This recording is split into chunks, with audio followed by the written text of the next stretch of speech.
Assalamualaikum warahmatullahi wabarakatuh. Om Swastiastu, Namo Buddhaya, Salam Rahayu, Salam Sejahtera, Salam Kebajikan, Salam Pancasila. Baik, teman-teman semua, perkenalkan nama saya Firdaus Yanuar, saya dari kelas pendidikan matematika 2021C UNESA, dan asal saya yaitu dari Sidoarjo. Kali ini saya akan mempresentasikan PowerPoint tentang Pancasila sebagai sistem filsafat yang dibuat oleh Bapak Dr. Purbojati dan dosen tim MKWU Pendidikan Pancasila UNESA. Baik, mari kita mulai presentasinya. Pertama diawali dengan judul, yaitu tentang topik yang akan dibahas adalah Pancasila sebagai sistem filsafat. Yang kedua ada capaian kompetensi minimal. Capaian kompetensi minimal yang ada dalam materi ini yaitu ada mahasiswa mampu memahami dan mengimplementasikan nilai Pancasila sebagai sebuah sistem filsafat.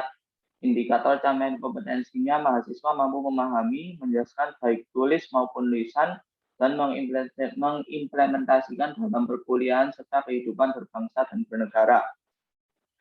Di mana yang diimplementasikan ini adalah seperti pengertian sistem filsafat, mendeskripsikan pokok-pokok pikiran dalam Pancasila sebagai sistem filsafat yang sistematis, hierarkis, dan logis, dan menguraikan dan merinci unsur-unsur Pancasila sebagai sistem filsafat, menjelaskan hakikat nilai moral dan norma dalam Pancasila, serta menganalisis Pancasila sebagai nilai dasar dan maknanya dalam kehidupan bermasyarakat, berbangsa, dan bernegara.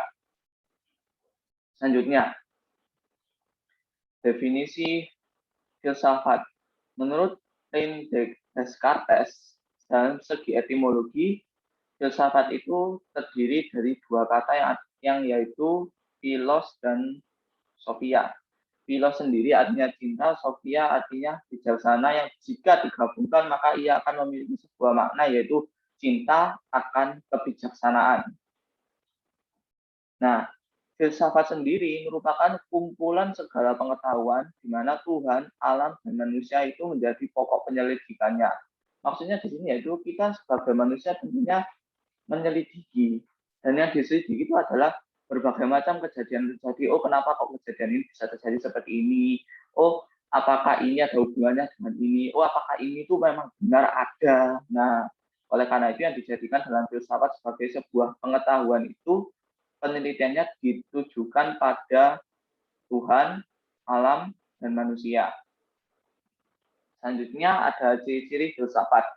Nah, ciri-ciri filsafat di sini yang pertama ada koheren, yang artinya berkesinambungan satu sama lain atau menyambung. Dia ada rasional, yang dimana rasional ini berarti ia itu jika dikatakan atau diteliti, ia itu masuk akal. Masuk akal di sini atau dapat diartikan sebagai logis. Nah, dia itu holistik, yang artinya dalam satu kesatuan, dan ia memberi sebuah visi atau memberi bahwa oh ternyata ini tuh seperti ini, kebenarannya itu seperti ini. Jadi jika disambungkan antara satu sama lain, dapat dikatakan bahwa sistem filsafat ini memiliki hubungan yang dimana ia berhubungan secara koheren atau sambung menyambung. Yang sambung menyambungnya ini maksudnya ya antara satu dengan ini jika dilihat itu pas materinya, tidak menyimpang dan masih berhubungan satu sama lain. Ia rasional karena jika dibuktikan dan didasarkan oleh fakta ia ada dan ada kebenarannya. Holistik artinya ia merupakan satu kesatuan yang maksudnya terdiri dari kekoherenan itu tadi dan ia rasional. Nah, memberi visi dengan cara dibuktikan secara rasional, koheren, dan holistik, maka ia akan memberikan sebuah visi yang dimana visi ini akan menunjukkan bahwa oh ternyata yang diri itu mengandung kebenaran dan kebenarannya itu seperti ini. Selanjutnya ada fungsi filsafat. Fungsi filsafat di sini ada tiga, yang dimana tiga ini berhubungan satu sama lain, yaitu memberi jawaban, perangkat, dan pemersatu kebenaran. Nah, maksudnya di sini memberi jawaban ini, tentunya apa yang diteliti itu kita tidak tahu apakah dia itu benar atau tidak. Memberi jawaban di sini, ia memberikan jawaban bahwa ya memang sesuatu ini benar tidak. Nah, perangkat dan pemersatu. Perangkat dan pemersatu maksudnya dengan cara dia memberi jawaban dan kita mengetahui apa yang benar dan apa yang salah. Nah, maka ia adalah sebuah media yang menyalurkan, oh ternyata faktanya itu seperti ini, dan akhirnya mereka menyatukan orang-orang untuk paham, tidak terjadi kesalahpahaman, dan mereka semuanya berdasarkan pada satu kebenaran dan fakta yang memang ada. Nah, yang terakhir, inti dari semua itu adalah sebuah kebenaran. Jika kebenaran telah dibuktikan, maka artinya kebenaran ini akan menyatukan orang-orang berdasarkan fakta yang logis, dinamis, dan juga dapat dipahami oleh otak manusia serta akal sehat yang lainnya.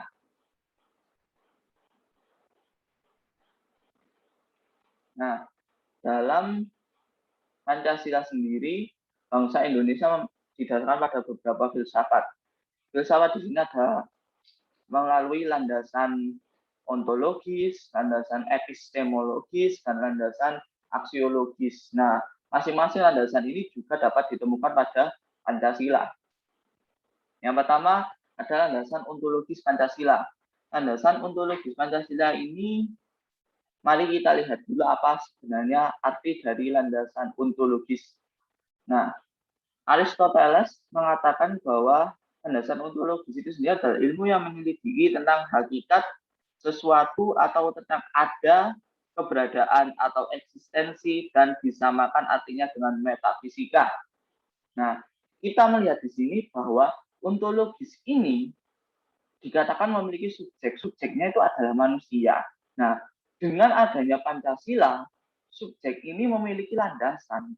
Makanya itu dari gambar yang saya tampilkan di slide ini, manusia yang berlandaskan pada sila-sila Pancasila. Nah, eksistensi ya tentu saja ada. Kenapa? Manusia dengan mengetahui Pancasila, ia pasti akan mengamalkan Pancasila dan nilai-nilainya dalam kehidupan sehari-harinya, sehingga eksistensi Pancasila pasti akan terlihat. Baik dari cara bersikap, baik beribadah, ataupun yang lain-lainnya juga. Selanjutnya ada landasan epistemologi. Landasan epistemologi Pancasila ini dapat kita ketahui setelah pertama kita mengerti pengertian dasar dari landasan epistemologi itu sendiri. J.F. Ferrier mengatakan bahwa epistemology is the branch of philosophy which investigates the origin, structure, method, and validity of knowledge. Yang artinya epistemologi itu sendiri adalah cabang filosofi yang meneliti mengenai asal, struktur, cara, dan valid tidaknya pengetahuan. Nah, dari gambar di sini, jika berdasarkan pada pengertian epistemologi tadi, epistemologi itu kan pengertiannya tentang yaitu cabang filosofi yang dimana dia itu meneliti mengenai asal, struktur, cara, dan valid tidaknya atau benar tidaknya suatu pengetahuan. Dari gambar-gambar di sini dapat disimpulkan bahwa manusia itu berpikir. Salah satu cara yang kita gunakan untuk membuktikan, oh pernyataan ini benar tidak, oh pertanyaan ini hasilnya bagaimana. Nah, dalam gambar yang saya tunjukkan ini, kita menunjukkan ada orang yang sedang duduk. Ketika orang sedang duduk, pasti mereka akan berpikir. Ketika mereka berpikir, mereka akan menyambungkan antara satu bukti dengan bukti yang lain. Dengan satu bukti atau bukti yang lain, otak akan memproses pikiran itu. Otak akan memproses pikiran-pikiran yang mereka pikir dan lalu menggabungkan sehingga terbentuklah suatu kesimpulan yang membuktikan dan membantu bahwa oh pernyataan ini ternyata benar, oh pernyataan ini ternyata tidak benar. Nah, untuk gambar ketiga di bawah, dia ada kata-kata kesusilaan. Nah, kesusilaan di sini, jika kita kaitkan dengan akal sehat dan pikiran, tentunya manusia itu adalah makhluk sosial yang mereka itu menghargai.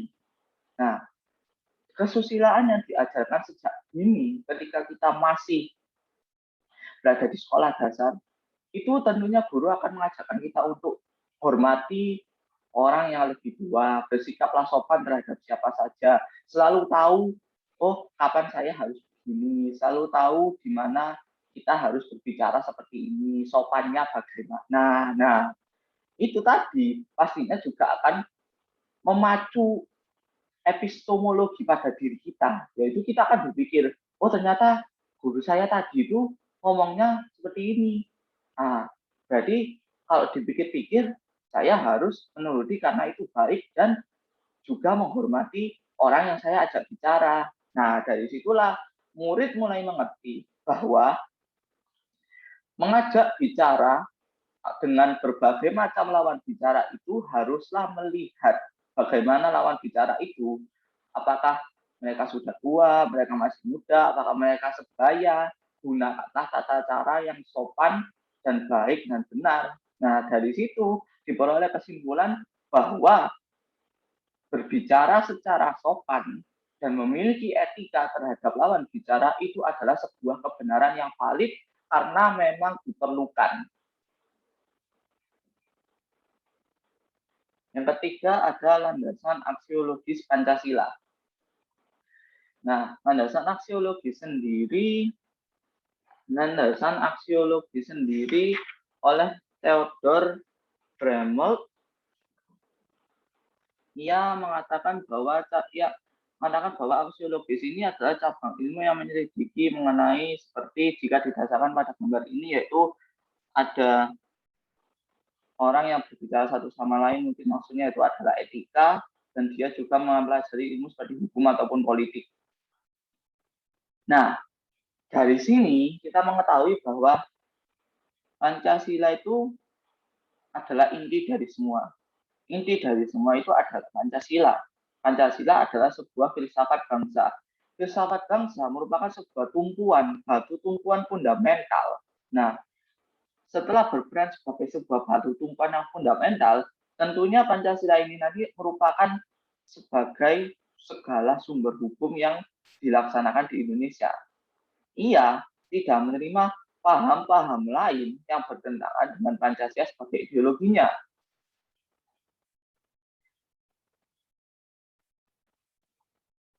Dengan alasan secara formal konstitusional, ada potensial praktis fungsionalis, dan secara psikologis kultural. Maksudnya di sini pada dasarnya adalah secara sejarah Indonesia telah mengalami beberapa pemberontakan, baik dari DITII oleh Kartosuwiryo, ada pula PKI yang dari Musso, ataupun DNID. Kita semua tahu bahwa mereka-mereka ini berusaha mengganti ideologi Indonesia yang awalnya Pancasila menjadi entah itu ideologi Islam ataupun ideologi komunis yang dimana itu terlalu ekstrim, tidak bisa diterapkan secara menyeluruh dan tidak sesuai dengan nilai-nilai luhur bangsa Indonesia. Nah, oleh karena itu tadi ditegaskan bahwa paham-paham lain yang bertentangan dengan Pancasila sebagai ideologinya itu tidak diterima. Karena apa? Mereka tentunya jika dilihat secara komunis atau Islamis, mereka pasti lebih identik cenderung dengan mengedepankan golongannya. Ya, komunis mungkin paling lebih banyak untungnya untuk komunis sendiri. Ataupun kalau Islam, belum tentu juga dia akan baik dengan yang lain. Apalagi kalau sampai Islamnya bersifat radikalis yang tidak peduli. Nah, Pancasila ini sudah dikatakan sebagai sebuah ideologi yang terbuka. Kita lihat saja sila-silanya, ketuhanan yang Maha Esa. Tentunya dari ketuhanan yang Maha Esa kita tahu bahwa Pancasila ini menegaskan bahwa apapun agamamu, beribadahlah. Jangan sampai kamu tidak beragama. Kemanusiaan yang adil dan beradab. Kemanusiaan yang adil dan beradab mengajarkan kita untuk menghargai hak sesama manusia. Ya, tidak memandang bahwa manusia itu entah ras ini, ras itu, agama ini, agama itu. Kita semua manusia memiliki hak-hak itu ada untuk kita terima selama kita telah melaksanakan kewajiban kita. Yang ketiga ada persatuan Indonesia. Nah, di sini sudah ditunjukkan persatuan Indonesia. Mau kamu rasnya begini, mau kamu rasnya begitu, mau agamamu ini, agamamu itu, kita sebagai sebuah rakyat Indonesia haruslah bersatu, mengesampingkan perbedaan itu dan tidak mengejek satu sama lain. Nah, dari 3 sila ini saja kita telah melihat bahwa Pancasila itu adalah sebuah ideologi yang terbuka. Ia tidak memojokkan siapa-siapa. Ia adalah ideologi yang menerima segala arah. Ia adalah ideologi yang menerima baik kamu seperti ini, baik kamu seperti itu. Kamu boleh melaksanakan sesuatu yang penting tidak menyimpang dari nilai luhur yang ada di dalam Pancasila itu sendiri. Selanjutnya, dapat dikatakan Pancasila memiliki sebuah nilai dasar. Nilai dasar Pancasila tidak tetap dan ia terdapat pada pembukaan UUD 1945. Nah, pada setiap sianya pertama ada lambang bintang. Artinya, bangsa Indonesia adalah bangsa yang mempunyai adanya Tuhan. Bintang satu, Tuhan yang Maha Esa. Masing-masing manusia dan rakyat Indonesia beribadahlah sesuai agama yang diyakini dan jangan sampai tidak beragama. Yang kedua ada rantai. Nilai kemanusiaan ini mengandung arti bahwa kesadaran sikap dan perilaku yang sesuai dengan nilai-nilai moral dalam hidup bersama atas dasar tuntutan hati nurani dengan memperlakukan sesuatu hal sebagaimana mestinya. Kita tentunya tahu manusia itu punya kewajiban, punya hak. Perlakukanlah manusia seperti kita memanusiakan manusia dengan cara yang baik. Perlakukanlah mereka, berilah hak yang semestinya mereka terima, dan jangan berperilaku diskriminasi terhadap mereka. Yang ketiga dapat dilambangkan dengan sebuah pohon beringin. Yang ini di mana hal ini mengandung bahwa artinya yaitu bangsa kita harus bersatu dalam kebulatan rakyat untuk membina rasa nasionalisme dalam NKRI. Sebagai rakyat Indonesia, kita tentunya telah melihat dan tahu bahwa Indonesia itu terdiri dari banyak sekali keberagaman suku, agama, budaya. Nah, perbedaan itu jangan kita gunakan sebagai alat untuk memecah belah. Namun, perbedaan itu haruslah kita hargai dan kita hormati satu sama lain agar kita itu dapat bersatu dalam sebuah persatuan yang bulat demi menjaga dan melestarikan nasionalisme dalam bumi NKRI ini. Nah, selanjutnya ada lambang kepala banteng. Memiliki arti bahwa negara kita ini menggunakan prinsip demokrasi, pemerintahan dari rakyat oleh rakyat dan untuk rakyat, yang mana untuk menyelesaikan masalah diselesaikan dengan jalan musyawarah mufakat melalui lembaga-lembaga perwakilan. Nah, untuk segala masalah yang terjadi, hendaknya kita itu melalui kesepakatan dan keputusan bersama yang dimana kesepakatan dan keputusan bersama ini tentunya tidak akan merugikan salah satu pihak dan telah mencapai yang dinamakan mufakat.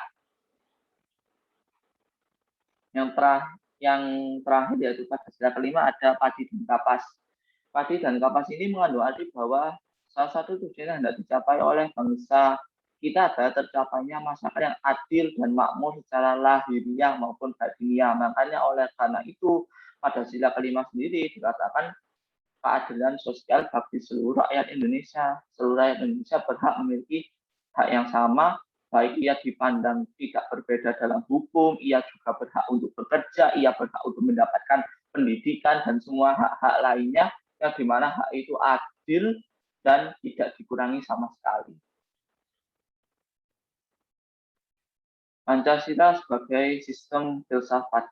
Pancasila sebagai sistem filsafat dapat dikatakan merupakan dasar mutlak dalam berpikir dan berkarya sesuai dengan pedoman saling menguatkan antara sila yang satu dengan sila yang lainnya. Filsafat Pancasila sebagai pandangan hidup bangsa Indonesia yaitu Pancasila memberikan petunjuk tentang kesejahteraan bagi seluruh rakyat Indonesia tanpa dengan membedakan suku, agama, dan ras seperti yang didasarkan pada apa yang saya katakan pada sila ketiga tadi. Selanjutnya, filsafat Pancasila sebagai pandangan hidup bangsa dan negara.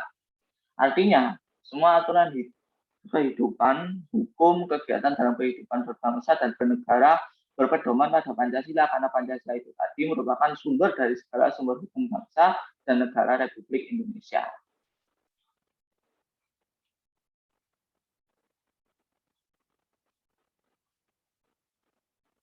Nilai objektif dan subjektif sebagai sistem filsafat. Maksudnya di sini nilai objektif dan subjektif Pancasila sebagai sistem filsafat. Nilai Pancasila timbul dari bangsa Indonesia itu sendiri. Kita semua tahu bahwa Pancasila ini merupakan sebuah ideologi filosofis yang lahir dari nilai-nilai luhur bangsa Indonesia itu sendiri. Nilai Pancasila merupakan filsafat bangsa Indonesia. Pancasila merupakan nilai yang sesuai dengan hati nurani bangsa Indonesia. Pokok pikiran. Yang dimaksud pokok pikiran adalah suatu hal yang terdapat dalam UUD yang meliputi suasana kebatinan dari UUD Negara Indonesia. Pokok pikiran ini mewujudkan cita-cita hukum yang menguasai dasar hukum negara, baik hukum dasar tertulis Undang-Undang Dasar maupun hukum dasar tidak tertulis yaitu konvensi. 4 pokok pikiran diantaranya yaitu pertama, pokok pikiran pertama, negara melindungi segenap bangsa Indonesia dan seluruh tumpah darah Indonesia dengan berdasar asas persatuan dan mewujudkan keadilan sosial bagi seluruh rakyat Indonesia. Dalam pengertian ini diterima pengertian negara persatuan, negara yang melindungi dan meliputi segenap bangsa dan seluruhnya. Rumusan ini menunjukkan pokok pikiran persatuan dengan pengertian yang lazim, negara, penyelenggara negara, dan setiap warga negara wajib mengutamakan kepentingan negara di atas kepentingan golongan ataupun perseorangan. Letak pokok pikiran pertama yaitu pada sila ketiga Pancasila dan penjabarannya pada pembukaan. Pokok pikiran kedua ini adalah negara hendak mewujudkan keadilan sosial bagi seluruh rakyat Indonesia. Pokok pikiran kedua merupakan pokok pikiran keadilan sosial yang didasarkan pada kesadaran bahwa manusia Indonesia mempunyai hak dan kewajiban yang sama untuk menciptakan keadilan sosial dalam kehidupan masyarakat. Letak pokok pikiran kedua yaitu pada sila kelima Pancasila dan penjabarannya terletak pada pembukaan. Pokok pikiran ketiga. Pokok pikiran ketiga ini adalah negara yang berkedaulatan rakyat berdasarkan atas kerakyatan dan permusyawaratan perwakilan. Pokok pikiran ini dalam pembukaan mengandung konsekuensi logis bahwa sistem negara yang terbentuk dalam UUD harus berdasarkan atas kedaulatan rakyat dan berdasarkan permusyawaratan perwakilan. Memang aliran ini sesuai dengan sifat masyarakat Indonesia. Ini adalah pokok pikiran kedaulatan rakyat yang menyatakan bahwa kedaulatan di tangan rakyat dan dilakukan sepenuhnya oleh Majelis Permusyawaratan Rakyat. Pokok pikiran inilah yang merupakan dasar politik negara. Letak pokok pikiran ketiga yaitu pada sila keempat Pancasila dan penjabaran terletak pada pembukaan.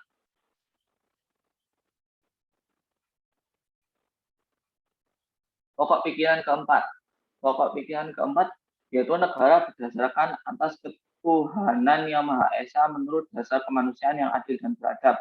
Undang-undang dasar harus mengandung isi kewajiban pemerintah dan penyelenggara negara yang lain untuk memelihara budi pekerti kemanusiaan yang luhur.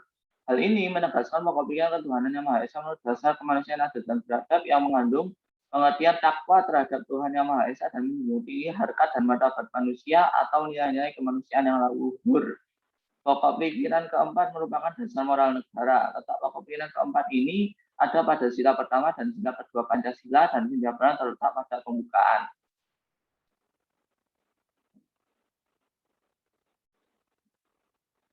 Pengertian nilai, moral, dan norma. Nilai dalam bahasa ini disebut sebagai value. Nilai adalah sesuatu yang berguna dan baik yang dicita-citakan dan dianggap penting oleh masyarakat. Sesuatu dikatakan mempunyai nilai apabila ia mempunyai kegunaan, kebenaran, kebaikan, keindahan, dan religiositas.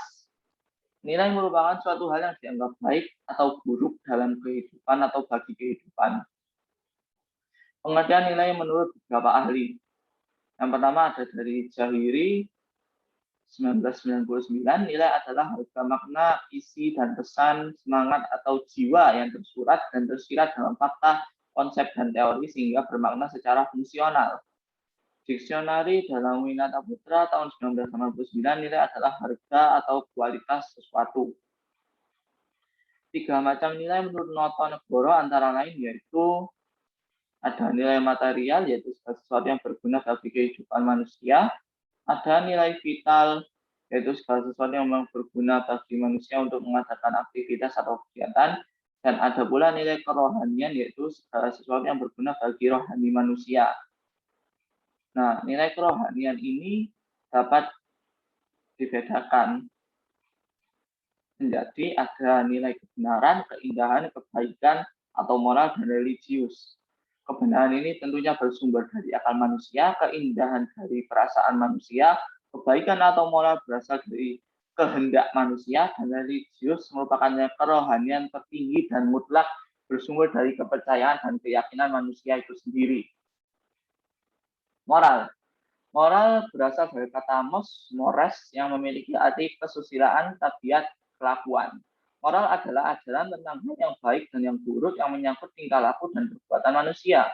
Norma merupakan pedoman atau patokan bagi perilaku dan tindakan seseorang atau masyarakat yang bersumber pada nilai. Aspek konsep moral yaitu diantaranya ada kesadaran moral, kesadaran hidup berdemokrasi, pengetahuan nilai moral, pemahaman materi demokrasi, pandangan ke depan, manfaat demokrasi ke depan, penalaran moral, alasan senang demokrasi, pengambilan keputusan, bagaimana cara hidup demokratis. Aspek sikap moral adalah kata hati, tentunya kata hati kita tentang hidup bebas, rasa percaya diri, yang dimana saya percaya diri kita pada bebas berpendapat, empati, yang dimana empati kita pada orang yang tertekan, cinta, kebaikan, yaitu cinta kita terhadap musyawarah yang menentukan tidak satu pihak, tapi menguntungkan secara bersama-sama. Ada pengendalian diri, yaitu mengendalikan diri kita terhadap kebebasan, kerendahan hati yang menjunjung tinggi dan menghormati pendapat lain. Perilaku moral, behavior mencakup kemampuan, dan kebiasaan atau compliance, will, dan habit. Aspek perilaku moral ada kemampuan, dan kebiasaan. Kemampuan ini maksudnya yaitu untuk menghormati hidup demokrasi, kemauan diri kita untuk hidup berdemokrasi. Norma.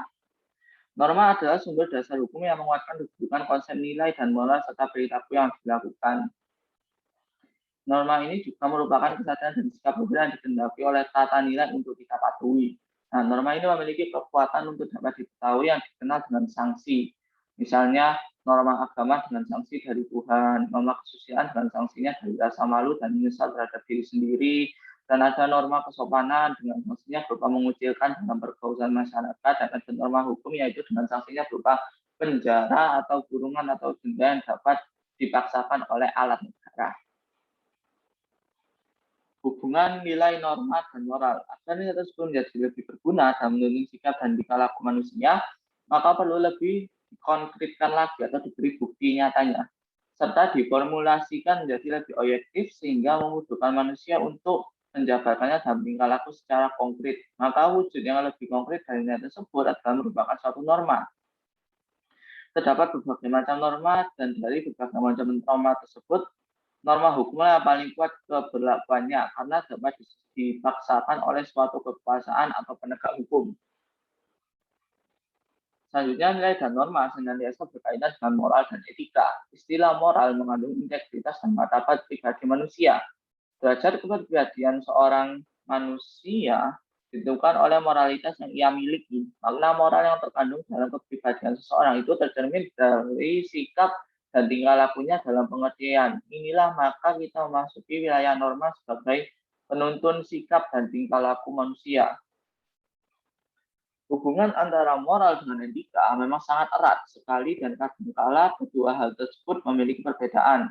Moral yaitu merupakan suatu ajaran baik lisan maupun tertulis tentang bagaimana manusia harus hidup dan bertindak agar manusia menjadi lebih baik.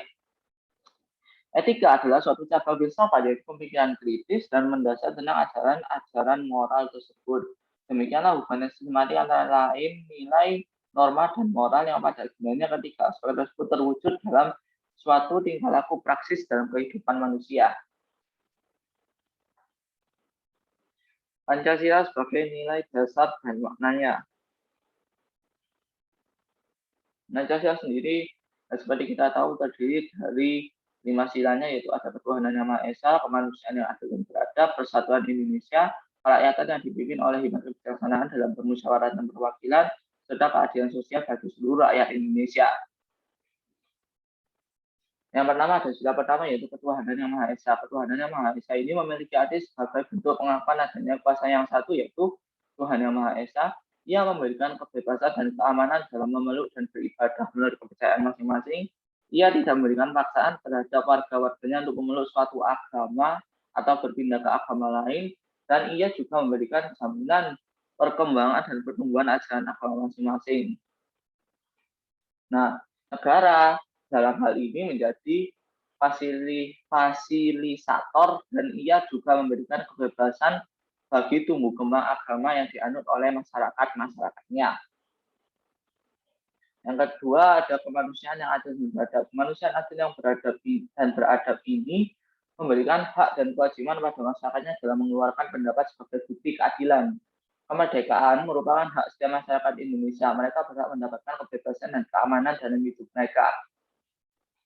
Menegakkan keadilan dan menjunjung tinggi kemerdekaan bagi setiap rakyat Indonesia. Persatuan Indonesia sendiri dapat dilihat dari pertama sikap nasionalisme yang wajib dimiliki tiap-tiap warga negara, mencintai bangsa dan tanah air Indonesia, menjunjung tinggi persatuan dan kesatuan bangsa Indonesia, menumbuhkan rasa tanggung jawab dan tolong-menolong bagi sesama rakyat Indonesia, mencegah terjadinya kekuatan dan kekuasaan secara perseorangan dan tidak adanya perbedaan dan permusuhan ketika adanya perbedaan baik secara budaya ataupun warna kulit. Kerakyatan yang dipimpin oleh hikmat kebijaksanaan dalam permusyawaratan perwakilan atau sila keempat ada beberapa, yaitu hakikat sila keempat ini adalah negara menggunakan sistem demokrasi. Nah, permusyawaratan memiliki makna bahwa setiap persoalan dan permasalahan diputuskan secara bersama-sama, disetujui bersama dan diselesaikan secara bersama-sama. Rakyat dipimpin oleh pemimpin yang hikmat dan bijaksana dalam menyelesaikan permasalahan-permasalahan negara. Keadilan sosial bagi seluruh rakyat Indonesia. Yang pertama ada kemakmuran dan kesejahteraan merupakan hak bagi seluruh rakyat Indonesia, memberikan perlindungan kepada yang lemah dan yang memiliki kekurangan. Kekayaan alam Indonesia dipergunakan untuk kebahagiaan dan kepentingan bersama. Karena terdapat pengertian nilai moral dan norma. Pancasila sebagai nilai dasar dan maknanya. Pengertian nilai moral dan norma. Nilai adalah sesuatu yang didambakan, sesuatu yang diingat, dan sesuatu yang diidealkan. Bertolak dari pengertian itu, maka setiap orang memiliki nilai, yaitu sesuatu yang didambakan dan diidealkan. Sesuatu yang diidealkan itu bisa berupa kebaikan, keindahan, kebenaran, keadilan, kecantikan, kebahagiaan, dan lainnya. Informasi diambil dari Tim Pendidikan Pancasila Universitas Negeri Surabaya tahun 2019 dengan judul buku Pendidikan Pancasila, penerbit yaitu UNESA University Press, anggota IKAPI ISBN 97864490379 pada halaman 114. Dalam kehidupan, nilai-nilai tersebut dijabarkan ke dalam ukuran-ukuran perilaku yang harus dilakukan agar nilai-nilai tersebut tercapai.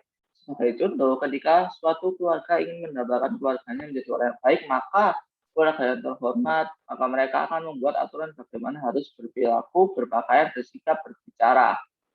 Semua aturan tersebut disebut norma. Jadi suatu nilai agar terwujud harus dijabarkan ke dalam aturan-aturan ataupun norma. Jika tidak dijabarkan dalam norma atau aturan, nilai hanya akan ada di dalam pikiran yaitu atau berbentuk abstrak. Informasi diambil atau bersumber dari Tim Pendidikan Pancasila Universitas Negeri Surabaya tahun 2019 dari buku Pendidikan Pancasila dengan penerbit University Press, UNESA University Press, anggota IKAPI ISBN 97864490379 hal 116 atau halaman 116. Oleh karena itu, dalam kehidupan suatu masyarakat termasuk dalam keluarga ada nilai norma, ada nilai dan norma. Nilai atau sesuatu yang diidealkan oleh masyarakat dijabarkan dalam norma atau aturan yang mengatur perilaku anggotanya. Masih sama diambil dari Tim Pendidikan Pancasila Universitas Negeri Surabaya tahun 2019 pada buku Pendidikan Pancasila halaman 116. Pancasila sebagai nilai dasar dan maknanya. Rumusan dasar negara melibatkan banyak pemikir seperti Insinyur Soekarno, Muhammad Yamin, dan Master Supomo. Masing-masing pemikir mengajukan usulan dengan argumentasi. Dalam proses tersebut, para ahli bangsa mencoba menggali nilai-nilai yang terdapat dalam budaya masyarakat Indonesia. Informasi bersumber dari Tim Pendidikan Pancasila Universitas Negeri Surabaya tahun 2019, buku Pendidikan Pancasila halaman 118 hingga 119. Selain sebagai dasar negara, Pancasila bagi bangsa Indonesia memiliki beberapa fungsi, yaitu sebagai pandangan hidup bangsa dan ideologi. Selain ketiga fungsi tersebut, Pancasila juga berfungsi sebagai pemersatu bangsa, sebagai jiwa bangsa, kepribadian bangsa, dan sumber dari segala sumber tertib hukum. Usman dan Alfian tahun 1996. Informasi diambil dari Tim Pendidikan Pancasila Universitas Negeri Surabaya tahun 2019, buku Pendidikan Pancasila, halaman 119. Sebagai nilai dasar, sila-sila Pancasila hanya memberi gambaran tentang negara yang dicita-citakan dan bagaimana negara ini harus dijalankan. Tanpa dijabarkan ke dalam nilai instrumental, sila-sila Pancasila belum bisa dijadikan pedoman dalam penyelenggaraan negara. Informasi berasal dari Tim MKU Pendidikan Pancasila Universitas Negeri Surabaya tahun 2019 dari buku Pendidikan Pancasila pada halaman 120. Meskipun Pancasila sebagai dasar dalam penyelenggaraan negara dan sila-sila Pancasila belum memuat bentuk negara, lembaga negara, serta kewenangan dari masing-masing lembaga negara. Oleh karena itu, nilai-nilai Pancasila kemudian dijabarkan ke dalam Undang-Undang Dasar 1945 sebagai nilai instrumental dalam penyelenggaraan negara. Informasi berasal dari Tim MKU Pendidikan Pancasila Universitas Negeri Surabaya tahun 2019 pada buku Pendidikan Pancasila halaman 120 juga. Sebagai nilai instrumental, Undang-Undang Dasar 1945 mengatur bagaimana negara Indonesia yang harus dijalankan, lembaga apa saja yang harus ada dalam negara Indonesia, serta hak dan wewenang dari masing-masing lembaga negara. Informasi masih bersumber dari buku Pendidikan Pancasila yang dibuat oleh Tim MKU Pendidikan Pancasila Universitas Negeri Surabaya pada tahun 2019, halaman 120. Sebagai penjagaan dari Pancasila, maka Undang-Undang Dasar 1945 merupakan hukum tertinggi di negara Indonesia. Undang-Undang Dasar 1945 merupakan hukum dasar dalam penyelenggaraan negara Indonesia. Sumber masih sama, yaitu Tim Pendidikan Pancasila Universitas Surabaya tahun 2019 pada buku Pendidikan Pancasila pada halaman 120.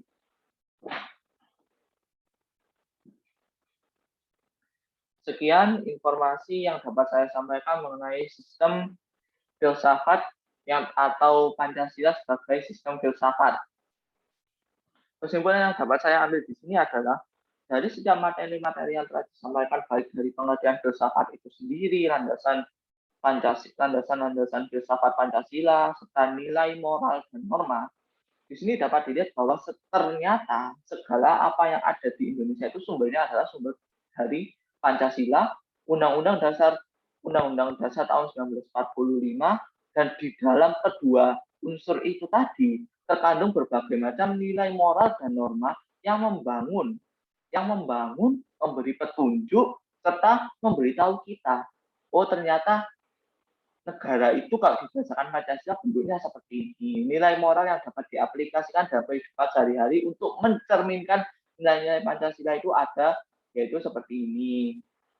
Nah, dari sini kita dapat melihat bahwa Pancasila sendiri itu memenuhi segala aspek kehidupan masyarakat Indonesia.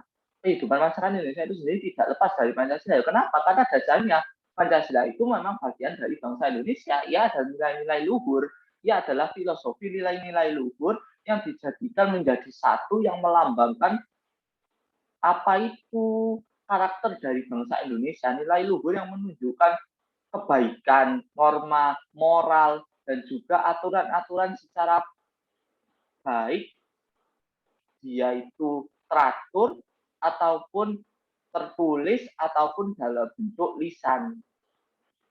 Itu merupakan kesimpulan dari saya. Sekian dari saya. Jika ada kritikan ataupun pertanyaan, mohon disampaikan. Wassalamualaikum warahmatullahi wabarakatuh. Om Swastiastu, Namo Buddhaya, salam sejahtera, salam kebajikan, salam rahayu, salam Pancasila.